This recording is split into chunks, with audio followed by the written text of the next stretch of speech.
Good morning, everyone. See if you can complete this sentence. What is impossible with man is, I think you got it, possible with God. It's one of the themes of Daniel 2. What is impossible with man is possible with God. Why? We'll look at verse 20. Praise be to the name of God forever and ever. Wisdom and power are his. He changes times and seasons. He disposes of kings and raises up others. He gives wisdom to the wise and knowledge to the discerning. He reveals deep and hidden things. He knows what lies in darkness, and light dwells with him. In other words, to God belongs all the wisdom and power and authority because he reigns over everything. On earth, King Nebuchadnezzar is on the throne. You remember he's besieged Jerusalem and he's taken the Israelites captive and brought into his palace those from the nobility who've shown special promise, and Daniel and his friends are among them. But they're not on the scene. King Nebuchadnezzar is, as we enter chapter 2. King Nebuchadnezzar is asleep. He's had this troubling, disturbing dream that has left him deeply troubled and unable to sleep. This is more than just a nightmare. This dream has a special and disastrous meaning for him, and he needs to know what it is. So he calls in all his chief enchanters, his sorcerers, magicians, to ask them what the dream is and what its interpretation is. Well, they kind of look at each other and say, well, tell us the dream and we will give you its interpretation. And the king looks at them suspiciously and says, no, you tell me the dream and what it means. And to show how serious he really is, he says, if you can't, I'm going to rip you limb from limb. I'm going to destroy your homes. This will be the end of you. But if you can tell me, I'm going to give you great reward. Don't know what that is. Maybe a knighthood, maybe a nice home in the country and lots of money in the bank. But the point is, you have to show me the dream and its interpretation. The king really means business. Now, these enchanters and magicians, you can imagine getting a bit tight under the collar, beginning to sweat. You can imagine the looks between them as they gulp and pluck up the courage to ask again, no, Lord, please, King, you're going to have to tell us the dream and we'll give you its interpretation. Now, the king is wise to their game. He knows that if he tells them the dream, they're just going to fob him off with any interpretation, and he needs to know that it's real. To give him confidence that their interpretation is real, they have to give him the dream as well. And that's all there in verse 9. Well, these sorcerers, in response to this, they're on their knees, so to speak. They are fully sweating. They are fearful. They are simply powerless. They are being asked to do the impossible. And they try and tell the king, this is much too hard for us. This is much too hard for any person. There is no one in all the world who can do this. Only the gods know the answer to this, and they don't dwell in flesh. We can't go to them and ask them. Well, hearing this, the king burned with fury. He had white-hot anger. He breathed fire, and he commanded that then all the wise men in Babylon be executed, which included Daniel and his friends. And so the soldiers come and knock on their door. They're armed. They're ready for the arrest and the execution. Surely then this is the end of the Daniel story. Well, of course it's not. Daniel, with his God-given wisdom, seeks out the captain, Arioch, and asks him, why is all this happening all of a sudden? Arioch explains and tells them that the king has given this impossible task, to which, verse 16, almost without permission, Daniel just marches off and he goes to the king and asks for time for which he can interpret the dream. Now, is Daniel mad? Is he losing the plot? Is he just got nothing to lose? Is he just trying his luck to save his life and those of his friends? But I don't think that's what's happening. I think Daniel knows that his God reigns, and that with what is impossible with man is possible with God. And a bit like Daniel chapter 1, he acted, he resolved, he became a frontliner. He knows that to his God belongs all wisdom and knowledge and power and authority. And so he knows who to go to solve this mystery. And he asks for time to give him the dream and the interpretation. And the king grants it. Sure enough, Daniel then goes back to his friends and they get on their knees and they plead for mercy from the God of heaven. To which God graciously gives the answer.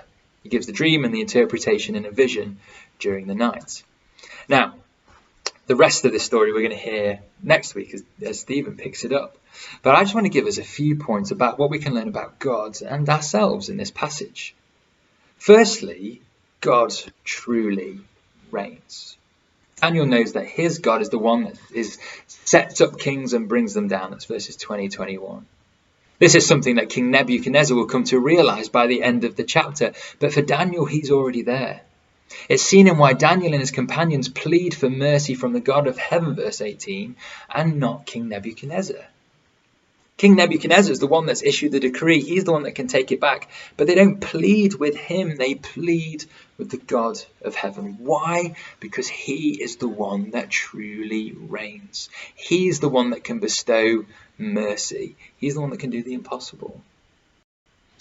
Friends, this morning, are we rejoicing in the fact that our God reigns? We're taking great courage that he is above everything. And secondly, are we taking courage that he reigns forever? The mystery that Daniel has revealed to him is about a kingdom that God will set up that will never be destroyed. A kingdom that will which will fly in the face of the Babylonians and any power that sets itself up on earth. Look at verse 44. The God of heaven will set up a kingdom that will never be destroyed, nor will it be left to another person. It will crush all other kingdoms and put them to an end. But it itself will endure forever. See, God is promising a kingdom that will be eternal. And an eternal kingdom with an eternal king. And friends, we know, don't we, that Jesus is the start of this. With the arrival of King Jesus, through his death and his resurrection and his ascension, his big inauguration as king, this kingdom has started and will never be destroyed. Now you may be thinking, where on earth is this kingdom? I can't see it. I see all these other nations and whatnot. Where is Jesus' kingdom? Well, it is here and you can see it, but it's here in part. It's called the church. Men and women from every tribe and tongue and nation from all over the globe, young and old, people who have come to the Lord Jesus a bit like Daniel and pleaded for mercy, have found themselves recipients of great grace. They've been lavished with blessings. Their lives have begun to change and they've been brought into Jesus' kingdom that will never end. Paul describes it like this. He says, we've been delivered from the dominion of darkness and we've been transferred into the kingdom of his beloved Son, in whom we have redemption, the forgiveness of sins. See, God truly does reign, and he reigns forever with King Jesus as his king, who will never leave the throne. And what an encouragement that is to us as Christians, isn't it? That our God reigns above everything, and we are a part of his wonderful kingdom. Can I ask us, those of us that belong to this kingdom, are we acting like Daniel in exile as frontliners? See, we live in the time a bit like Daniel where we're not at home. You know, the church has not come into fruition. Jesus hasn't returned, and so we're in exile. But look how Daniel acts. He acts like a frontliner, seeking to love and serve his friends and his enemies.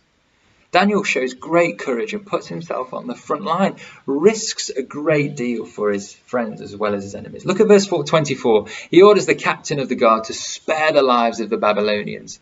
They're his enemies, and he seeks to save them. Daniel's become a frontliner. At this time, we are so grateful to our key workers, NHS staff, those that are on the front lines working tirelessly and risking a lot, their very health, for each other and for others. For the rest of us, though, staying at home, that doesn't mean we've stopped either. Doesn't mean we've stopped. It might not be our health that we're risking. We might be keeping ourselves and others safe by staying at home, but we still can be on the front line. It might be that we need to have financial faith in giving generously to those that are in need. It might be that we need to act with selfless action towards our community and to those, our neighbours that we've never spoken to before. in order to share the love of Jesus. We still can be on the front line. We can be praying, we can be loving, we can be caring for our communities. Because we're at home doesn't mean we take a back seat. We are still God's sent community. God's kingdom hasn't stopped. The church is still alive. And like Daniel in exile, the fact that God truly reigns forever should give us great cause and encouragement to be frontliners like Daniel was. To trust in our God who is never off the throne, and to give ourselves to his kingdom and to his purposes. Can I briefly mention how Daniel's extraordinary example of seeking to serve people by praying is something to follow? To seek mercy from the God of heaven. If anything, our knees should be bowed in prayer for our friends and for our communities, for those frontliners, for those risking their lives, in order that the God of mercy might show them great grace and love and bring them into his extraordinary kingdom that will never end. Jesus Christ gave everything for his enemies. We were his enemies at one time. But Jesus, who did not consider equality with God something to be grasped, made himself nothing and served us by dying and giving everything on the cross. And he calls us, like Daniel, to love and to serve in this way. You may be listening in and thinking, I'm not a part of this kingdom, Jesus' kingdom that you've been talking about. Well, the answer simply is if you feel touched to become a part of this kingdom, you simply just pray. You simply just ask the God of heaven to show mercy, and he will. We've been looking at it in recent weeks. It's called repenting. It's called turning to him. If you want to chat further about that, please do. You can contact me at the web address in this service, or Stephen, or even just someone you know at King's. But if you felt touched to turn to Jesus, please do so. Please get in touch with someone that you know. Our God truly reigns. He truly reigns forever. And he is the one where we go, where he will bestow mercy on us if we ask him. Kings, are we in tune with him? Are we being frontliners for him at this time? It might feel impossible, but our God is the one who truly reigns, who will truly reign forever. And what is impossible with man is always possible with God. May God bless you.